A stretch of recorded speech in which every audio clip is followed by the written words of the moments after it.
또 산에 오르사 자기가 원하는 자들을 부르시니 나아온지라. 이에 12를 세우셨으니 이는 자기와 함께 있게 하시고 또 보내사 전도도 하며 귀신을 내쫓는 권능도 가지게 하려 하심이로라. 이 12를 세우셨으니 시몬에게는 베드로란 이름을 더하셨고 또 세베대의 아들 야고보와 야고보의 형제 요한이니 이 둘에게는 보아너게 곧 우레의 아들이란 이름을 더하셨으며 또 안드레와 빌립과 바돌로메와 마테와 도마와 알페오의 아들 야고보와 및 다데오와 가나나인 시몬이며 또 가룟 유다니 이는 예수를 판 자더라. 아멘.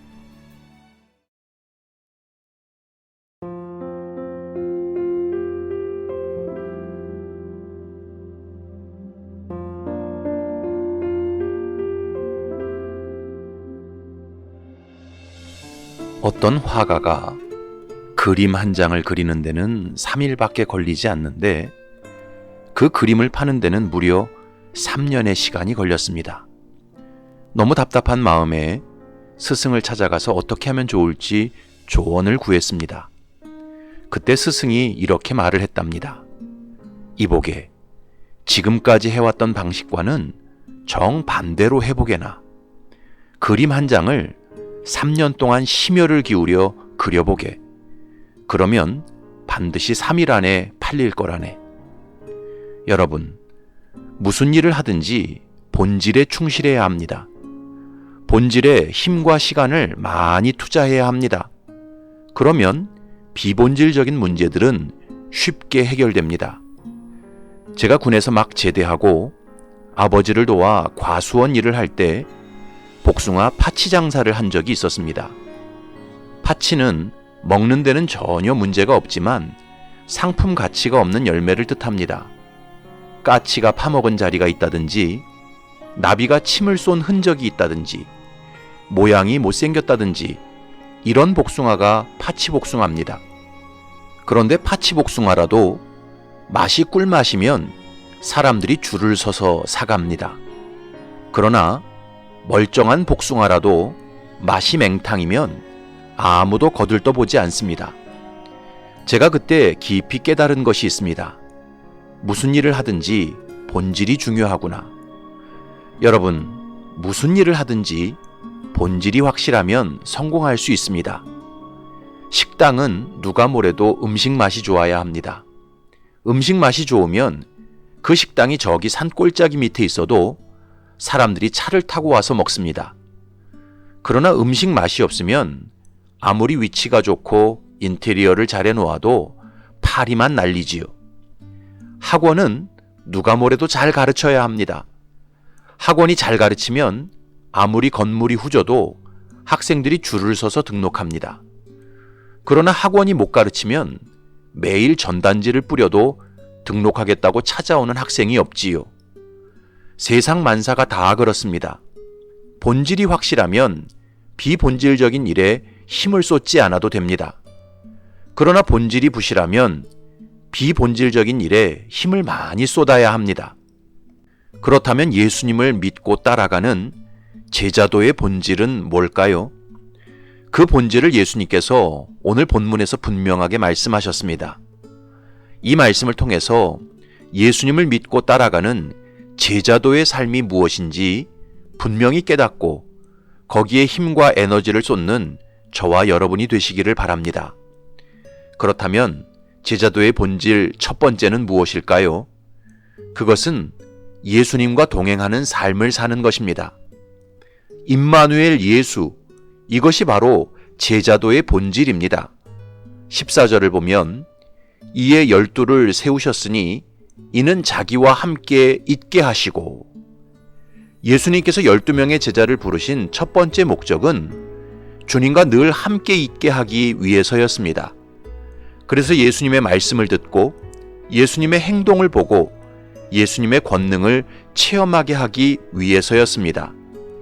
여러분, 예수님의 제자가 될 때 내가 어떤 생각을 갖고 있고 어떤 행동을 하고 있고 어떤 능력을 갖고 있느냐, 사실 이런 것은 하나도 중요하지 않습니다. 예수님의 제자가 될 때 정말 중요한 것은 내가 얼마나 예수님의 생각을 잘 받아들이고 얼마나 예수님의 행동을 잘 따라가고 얼마나 예수님의 권능을 절대적으로 믿느냐, 이것이 중요합니다. 예수님의 제자가 된다는 것은 나의 옛 모습은 점점 사라지고 예수님의 모습을 닮아가는 것입니다. 따라서 제자도의 본질은 삶의 초점을 나 자신에게 맞추지 않고 예수님께 맞추는 것입니다. 끊임없이 예수님을 바라보고 예수님을 생각하면서 예수님의 가르침과 인격과 권능이 내 삶에 투영되는 것입니다. 한마디로 제자도의 본질은 예수님과 늘 함께하면서 나는 죽고 예수님으로 사는 것입니다. 그래서 예수님께서는 제자도의 본질을 누가복음 9장에서 이렇게 말씀하셨습니다. 또 무리에게 이르시되 아무든지 나를 따라오려거든 자기를 부인하고 날마다 제 십자가를 지고 나를 따를 것이니라. 제자도의 본질은 늘 주님과 함께하면서 내 뜻과 욕망은 부인하고 예수님의 뜻과 소원은 받아들이는 것입니다. 나의 옛사람의 죽음을 각오하고 예수님을 따라가는 것입니다. 그러므로 예수님의 참된 제자가 되려면 언제나 주님을 인정하는 믿음이 있어야 합니다. 예수님께서 지금 나와 함께 계시고 내 모든 언행 심사와 일거수일투족을 다 보고 계신다는 믿음이 있어야 합니다. 그래서 말 한마디를 해도 예수님 앞에서 하고 어떤 행동이나 결정을 할 때도 예수님의 뜻을 먼저 생각하고 내 안에 일어나는 소원과 욕망을 예수님의 뜻 안에서 필터링할 수 있어야 합니다.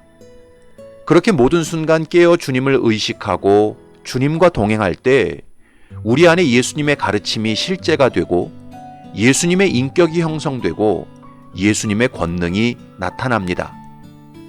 여러분, 우리가 교회를 30년, 40년 다녀도 예수님의 참된 제자가 되지 못하는 이유는 범사에 내 옆에 계신 주님을 자각하지 않고 인정하지 않기 때문입니다. 나 홀로 인생을 살아갈 뿐 주님과 함께, 주님과 동행하면서 인생을 살지 않기 때문입니다.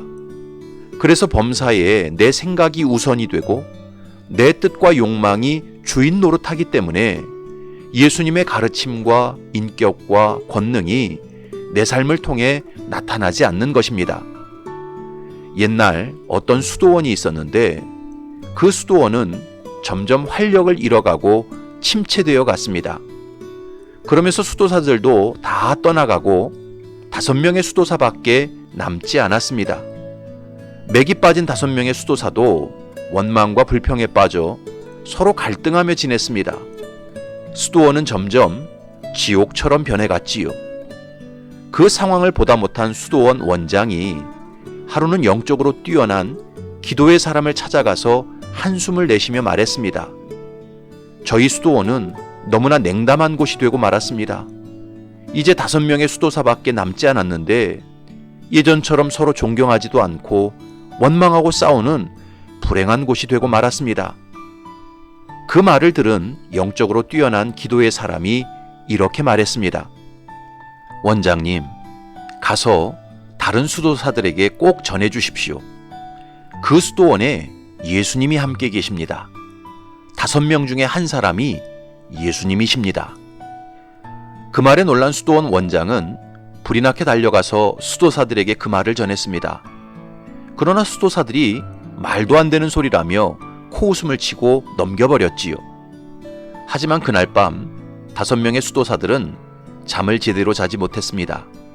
왜냐하면 다른 수도사 중에 한 사람이 진짜 예수님일지도 모른다고 생각했기 때문입니다. 다음 날이 되었습니다. 수도사들은 누가 시키지도 않았는데 전부 일찍 일어났습니다. 그리고는 마당을 쓸고 방을 청소했지요. 그리고 부엌으로 가서 음식을 준비했습니다. 왜냐하면 자기 말고 다른 수도사 중에 한 사람이 예수님일 수 있다고 생각했기 때문입니다. 그리고 그날부터 원망, 불평, 험담 이런 말은 입 밖에도 내지 않았습니다. 서로에 대해서 예의를 갖추고 복종하고 순종하기 시작했지요.